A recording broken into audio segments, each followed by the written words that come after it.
That's it? I just start? Okay, thanks for the introduction. That was awesome. Okay, so for those of you who don't know me, my name is Gordon Tepper.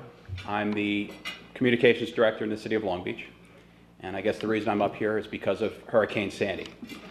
And my job really began, I would say, about a week before Hurricane Sandy. Well, not my job, but my job as far as the hurricane was concerned began a week before Hurricane Sandy. It really was an outreach to all of the major networks, all of the newspapers, all the radio stations, and communicating to the residents that we had this hurricane coming in. And it's funny, in retrospect, I think a lot of people felt that the hurricane the year before, which was Hurricane Irene, was sort of the hurricane that cried wolf. People had anticipated this devastation and this catastrophic destruction, and there was some flooding, but it wasn't monumental. So when I was on the phone, I'm on the phone with CBS and NBC and ABC like a week before this storm as I'm hearing there's a hurricane coming in. And they laughed at me. I spoke to TV producers. I said, no, you got to be in Long Beach. You got to be on the boardwalk. This is the spot. This is where you got to be. So we spent several days preparing.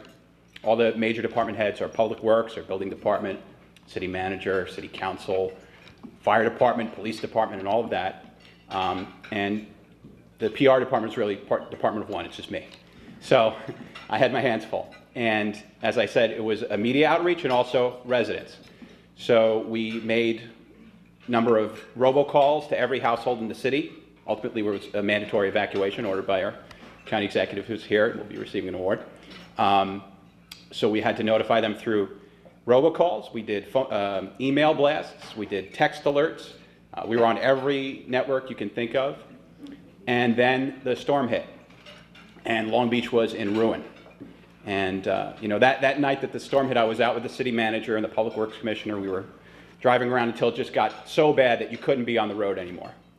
So I went home, probably around 7 o'clock or something like that. Shortly after that, all the power went out, everything went out, water, sewer, you name it.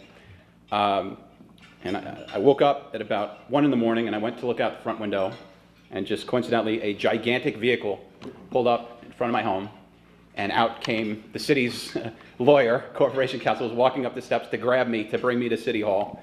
The city manager needed me. So, we went in there, and it was extremely difficult to communicate under those circumstances.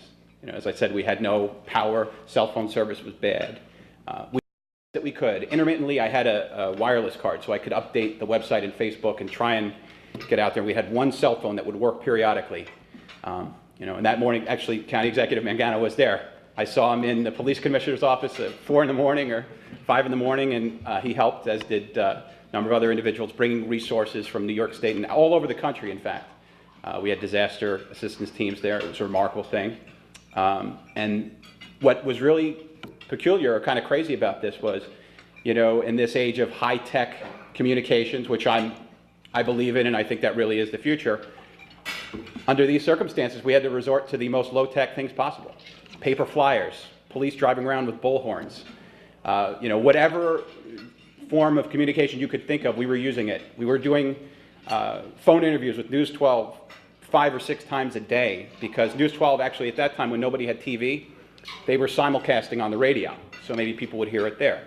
As I said, New York Times, Newsday, any method we possibly could reach the public, we did.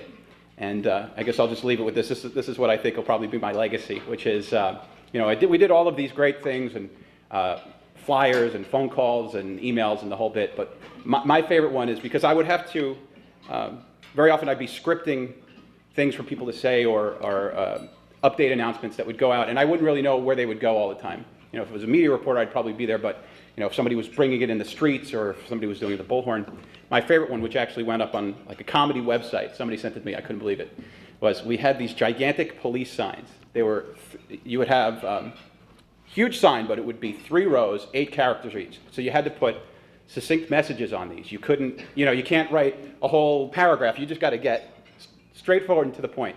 So as I said, right after the storm, there was no water, there was no sewer, there was no power. As the week progressed, we started to have services coming back. So this sign, which was stationed right next to the Welcome to Long Beach sign, so we had the sign that says, Welcome to Long Beach, and then the big sign says, You can flush toilets. And that was it. I wrote that. That's me. I'm proud of that one. So anyway, IABC is an awesome organization. This is truly an honor, and thank you so much.